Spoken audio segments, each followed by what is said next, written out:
Hola a todos, soy Ismael García Villarejo con la producción de Cristina Casillas y la realización de Covadonga La Cruz Camblor. Y esto es Finanzas.com al cierre del 26 de septiembre.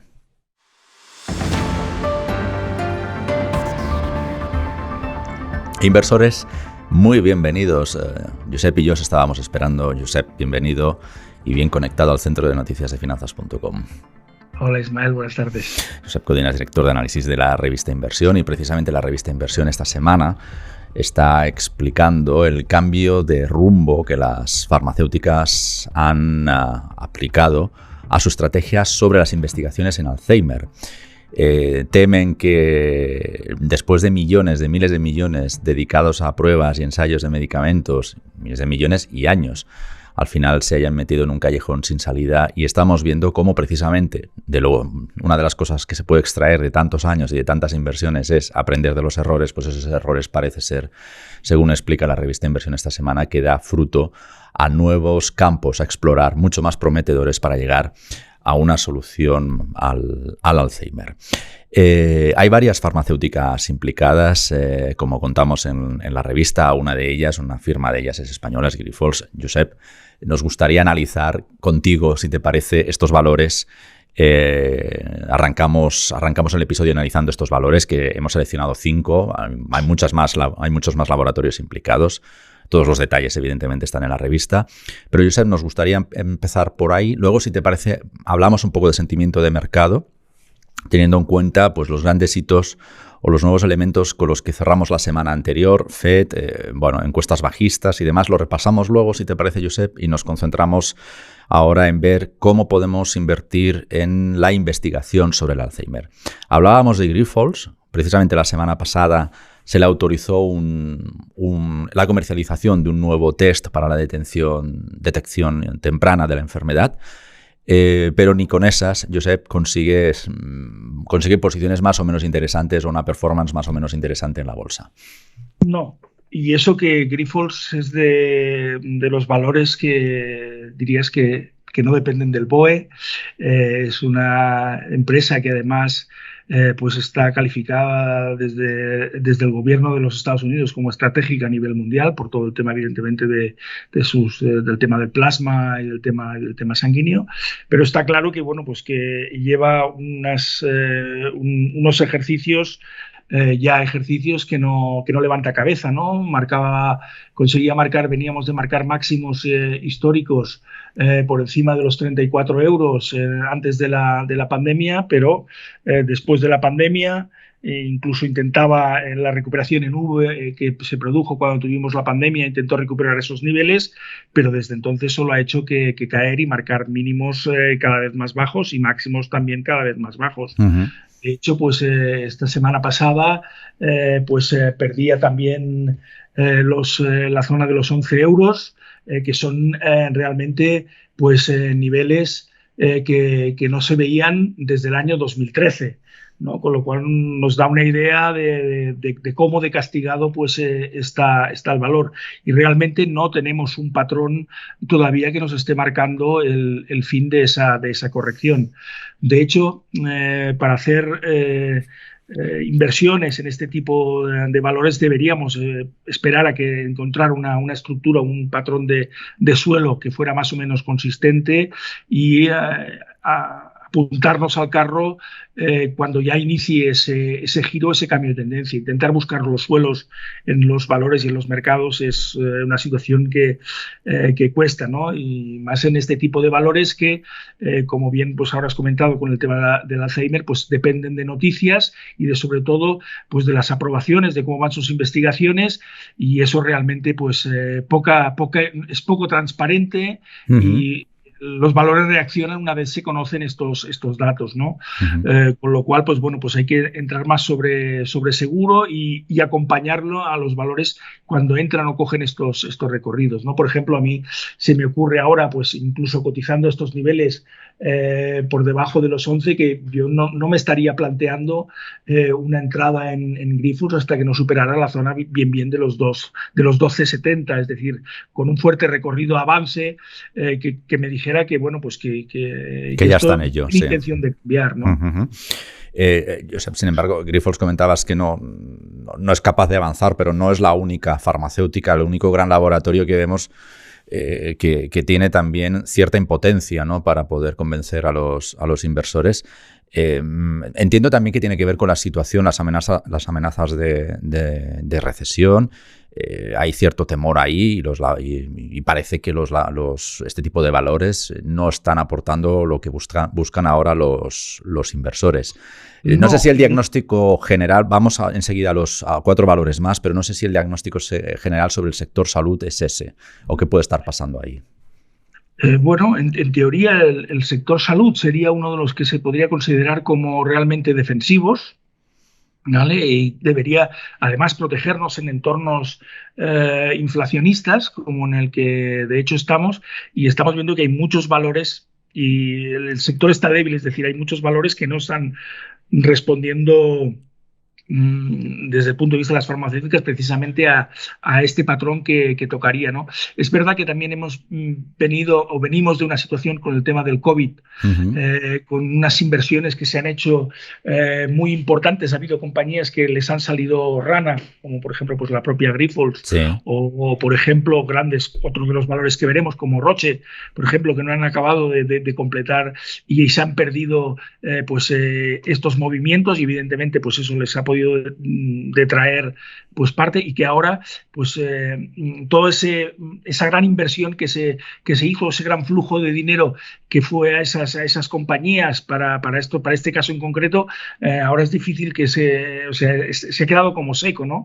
Y si hay ese dinero para que pueda fluir, pues evidentemente las acciones no pueden pasar, y eso lo podemos ver cuando, pues si hablamos de Pfizer, ¿no? Sí que es verdad que ha tenido unos resultados importantes, pues por los beneficios que ha sacado por todo el tema del desarrollo de su vacuna de la COVID, y ahora pues con las nuevas variantes que puede continuar lanzando y eso, pero si nos fijamos también con la evolución del valor, pues tampoco no es que no está demasiado bollante, ¿no? Vamos, si te parece, al detalle de Pfizer, Josep. Sí, por eso un poco lo introducía. Digo, ver que está haciendo, pues intenta buscar soporte, o tenía el primer nivel de soporte en torno a los $46, lo ha perdido, está probando la zona de los 44, pero es que el valor está muy lateral. Los máximos que tenía o que marcó pues prácticamente a finales del pasado año la teníamos en $62, ¿no? Es decir, es una caída que ya es significativa la que acumula, y no deja de ganar, no deja de tener resultados positivos, ¿no? Pero es cierto que depende mucho, pues, de los próximos resultados que pueda tener. También es lo mismo, es decir, el valor está en este lateral, tenemos que probar soportes. El siguiente soporte que tiene, que perfectamente puede caer, puede alcanzar en la situación que estamos, lo tenemos en torno a los $41. A partir de ahí sí que nos cambiaría mucho más el panorama, porque sí que entraría ya en una tendencia de corrección más que significativa. Así como Grifols está en tendencia bajista, Pfizer no. Pfizer está en lateral, con el sesgo ligeramente negativo, pero mientras se aguante por ahí, pues bueno, pues tiene opciones de poder volver otra vez a recuperar el tino y poder seguir avanzando. De hecho, señalamos en la revista, página 21, que su potencial es del 23,6%, por tanto, es interesante incorporarla en cartera a pesar de lo que estamos viendo. Eso sí, siempre con el tiempo a favor. Aquello no busquemos resultados inmediatos. De hecho, de las implicadas dentro de la investigación sobre Alzheimer, Pfizer es la que tiene más potencial. Si vamos, otra que ya has mencionado, Biogen, con un potencial del 14%, y aquí ya vemos cómo ya esto empieza a deteriorarse. ¿Qué nos cuentas, Josep, sobre esta firma? Bueno, pues Biogen, en principio, pues es precisamente una de las que ha estado también en el centro de la polémica, como se comenta en la revista, pues por los temas de las aprobaciones de los últimos estudios, si al final entrarán en Medicare o no, si podrán seguirse los tratamientos que se habían iniciado o no, estas cosas, y evidentemente pues eso también puede haberle pasado pues su parte de factura. En este caso el valor también está bastante lateral, lo que pasa que así como en el caso de Pfizer tenía una tendencia alcista bastante más clara antes de llegar a los niveles de pandemia, Biogen ya estaba más bien en ese lateral, y es un lateral que es de mucho largo plazo, ¿no? Prácticamente ahora estamos en niveles también, como el caso de Grifols, de niveles de 2013, pero es una zona de soporte, dijéramos, que se ha mantenido de forma invariable durante todos estos ejercicios. Es decir, también está en una zona que puede ser atractivo el que se incorpore a la cartera, pero lo ideal para mí en este caso sería que validara el rebote superando los $230, por ejemplo, y que se viera ahí que lo que ha hecho ha sido un patrón de consolidación, y a partir de ahí puede remontar para ir a buscar la zona de máximos o el rango alto de su lateral de estos últimos años, que está casi $100 por arriba, en torno a los $340. Y una rentabilidad acumulada en lo que llevamos de 2022 del menos 0,81%. O sea que tenemos ahí lo que estábamos señalando, lo que estábamos hablando. Aún son defensivos, ¿no? Aún la podemos considerar como defensiva, visto lo que llevamos ya encima, ¿no? Estoy dejando para el final del bloque del capítulo la mejor de la clase, así que todavía no llegamos. Vamos con Roche, con un potencial del 15,8% según inversión, y eso sí, un desastre lo que llevamos de año, con caídas del menos 9%. Aquí ya no defendemos nada, Josep, con Roche. O sea que no, aquí no podemos defenderlo. Bueno, vamos a ver, relativamente lo sigue haciendo mejor que lo que está haciendo el mercado. Eso sí es verdad, en eso tiene razón. El mercado europeo está peor. Es decir, pero evidentemente no se puede... Bueno, cuando decimos que hay valores que lo pueden hacer mejor que el mercado, no quiere decir que no vayan a seguir la dirección global del mercado, porque no se pueden abstraer de la situación, que es harto compleja, como ya venimos diciendo, o como podemos leer en las páginas de coyuntura de la propia revista, ¿no? Roche me recuerda al paradigma que hemos asimilado a la vuelta de vacaciones, que este año no va de ganar dinero, sino de perder lo menos posible, ¿no? O sea que... Efectivamente. Esta es una realidad que nos toca vivir. Vamos a ver, nos habíamos acostumbrado realmente mal. Ya. O sea, claro. En los mercados también se pierde. Sí. Para ver situaciones como las que estamos viviendo ahora, tenemos que irnos hasta 2008. Con lo cual, y las anteriores en 2001, 2002, es decir, y luego ya, más para atrás, ¿no? Claro, durante este periodo hemos vivido prácticamente 10 años, 12 años, que los mercados se han comportado muy bien. Salvo el paréntesis. Sí, salvando el paréntesis del 18, entiendo, ¿no, Josep? Que hubo ahí un pequeño. Y evidentemente el coronavirus, claro. Sí, exacto. Es la crisis del COVID, pero si te fijas, la propia crisis del COVID. Sí, salió bien. Sí. Una vuelta en V, prácticamente de libro, y en 3 meses habíamos recuperado. Los valores potentes habían recuperado los niveles, ¿no? Ahora esto realmente va a costar. Hemos entrado en un mercado ya definitivamente bajista, y realmente si es un mercado de lo que llamamos secular, son mercados que pueden durar 1 año, año y medio, y los porcentajes de caída todavía pueden ser mayor. Vamos con Roche, sí. Sí, en el caso de Roche, también está en zona, ahora un soporte intermedio al que se está acercando en torno a los 314 euros.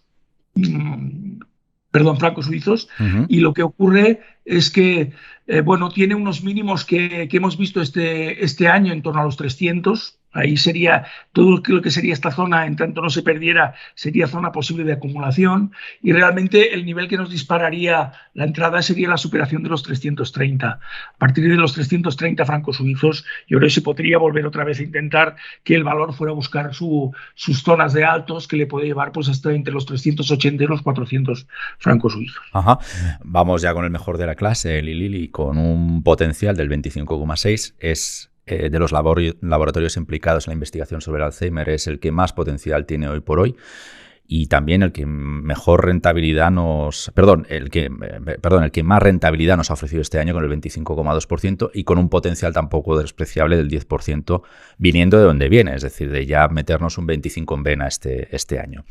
¿Cuál es ¿Cuál es tu perspectiva sobre el Bien, Lilly? pues el valor es de los pocos que mantiene una tendencia alcista. Es verdad que ahora podría estar haciendo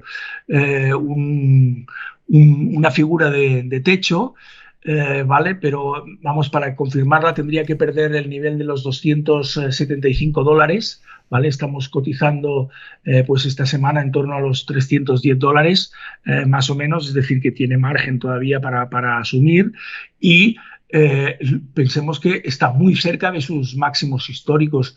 Sus máximos históricos están situados sobre los $334 aproximadamente, con lo cual el valor mantiene una estructura alcista, es decir, y si buscamos comprar fortaleza, pues sería precisamente probablemente la farmacéutica con la que deberíamos contar a priori como incorporación, ¿no? Pues hemos destacado 6 valores. En la revista incluimos 20 y tantos, o sea, prácticamente dos docenas, que son los laboratorios que están trabajando para desarrollar el Alzheimer. Es algo que también en inversión ya explicábamos durante el coronavirus, que probablemente habría muchas lecciones que el coronavirus dejaría a los farmacéuticos en las farmacéuticas, en cuanto a procedimientos que probablemente se podrían luego de alguna manera exportar hacia otras investigaciones atascadas, Alzheimer, cánceres y demás. Y parece que la primera buena noticia en sonar pues vendrá desde la zona, desde las curas o tratamientos contra el Alzheimer. Inversión esta semana, los lectores la pueden consultar a través de web si es que no disponen de un kiosco a mano, cosa que no debería pasar, pero bueno, también es más directo, finanzas.com/inversión, y si quieren el papel, ahí encuentran perfectamente los formularios para que le mandemos el papel. Además, los 3 primeros meses van a cuenta de la casa, o sea, paga la casa. Así que bien, no es un mal momento para engancharse a inversión. En los tiempos que corren, todo se agradece. Eso es. Josep, sabes que siempre me gusta contigo echar un vistazo a las perspectivas que están por llegar, obviamente. La semana pasada nos fuimos ya con muy malas noticias, con, por ejemplo, una encuesta de sentimiento bajista que creo que bate récords. Esto te lo sabes tú mejor que yo. Al final también elementos que nos descolocaron un poquito. Esperábamos 100 puntos de la Fed, finalmente fueron 75. Casi que los mercados preferían los 100 que los 75, aunque también es verdad que nos quedamos un poquito calmados porque ya avanzaron que habría movimientos bruscos también en los próximos meses. El objetivo es que los tipos de interés de referencia en Estados Unidos sobrepasen el 4% en enero. Intuimos que el Banco Central Europeo pues, hará lo propio con los 75 puntos en la reunión de octubre, si ya lo digo bien. Pero yo no sé, Josep, al final si estos movimientos bruscos, ya no entro en discutir si son 75 o 100 puntos básicos, 75 puntos básicos son bruscos, aunque nos esperáramos más, llegan pues porque empezaron tarde. Yo no sé si el tema de la transitoriedad, pues tanto tiempo hablando de la transitoriedad, nos vamos a pasar más tiempo hablando, o sea, intentando corregir la inflación que el tiempo que nos pasamos hablando de transitoriedad, o prácticamente vamos a empatar, porque vamos a estar meses y meses nos pasábamos meses y meses hablando de transitoriedad y nos vamos a pasar meses hasta que los tipos de interés consigan controlar la inflación. La inflación, bueno, si vemos los datos históricos siempre ha sido así, es decir, controlar la inflación conlleva unas subidas muy importantes de tipos de interés. De hecho, al final los tipos de interés han de poner por encima de la inflación y eso se puede conseguir de 2 maneras, bajando la inflación o bien que la inflación baje mucho o bien subiendo los tipos mucho, ¿no? Realmente el mix va a venir de los dos, ¿no? Y yo creo que hay un símil muy bueno que habla del tema de la inflación, que lo compara, que la inflación es como la pasta de dientes dentro del tubo. Tú la sacas y sale, pero luego cuesta mucho volverla, no la puedes volver a poner. Si te has pasado no la puedes volver a cargar. Efectivamente, ¿no? Con lo cual, pues medidas drásticas. Pues estas subidas de tipos que realmente, pues ayer cogían esta semana pasada un poco por sorpresa al mercado en cuanto al comportamiento, porque realmente pues las 4 primeras subidas de tipos que ya estaban descontadas en el mercado y esta también que tuvimos, pues también estaba descontada en el mercado en esos 0,75, aunque podían esperarse 100. El mercado había reaccionado con subidas en la propia sesión. En cambio, la sesión acabó realmente mal, Y bueno, realmente pues Powell fue el que provocó un poco todo este movimiento que ha obligado, que nos está obligando a todos a rehacer un poco pues las expectativas que se manejaban, ¿no? Si estábamos manejando que quizá en el segundo semestre de 2023 ya podría haber rebajas de tipos, está claro que eso se posterga prácticamente casi hasta a final de 2023. Los más optimistas hablan de septiembre, pero hay quien está hablando, bancos de inversión que han reactualizado sus papers y están hablando de 2024, antes la Fed no comience a bajar.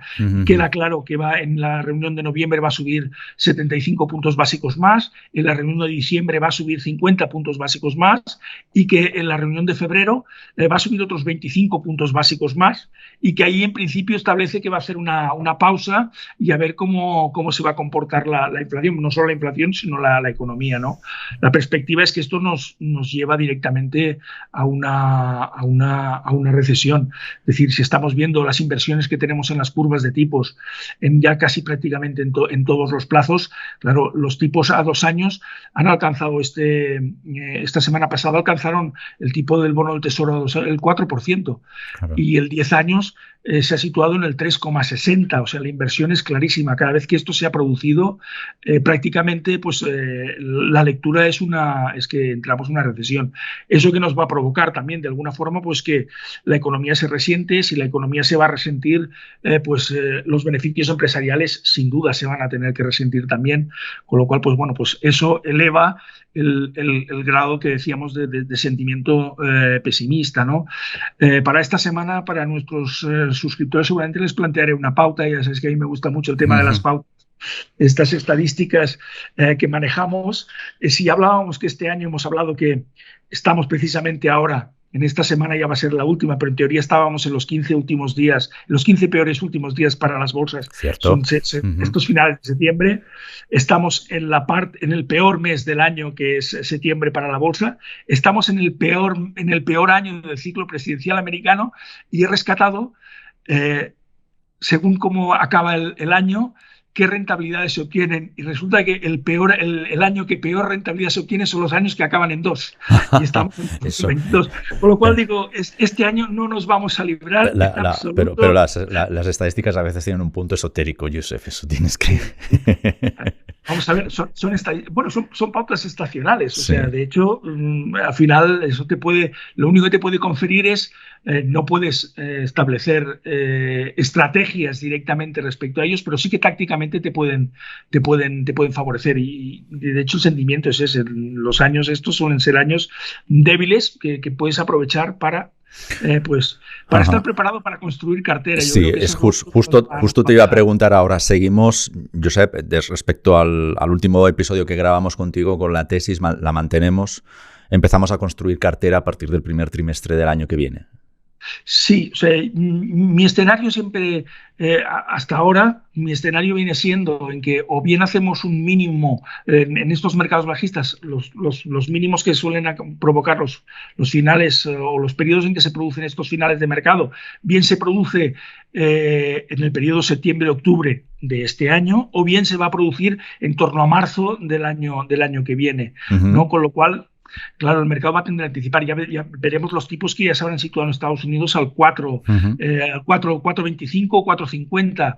Veremos el BCE si sigue también con estos 0.75 de subida. Ya tendremos los tipos pues probablemente también por encima del 3 de forma clara en las deudas a largo plazo.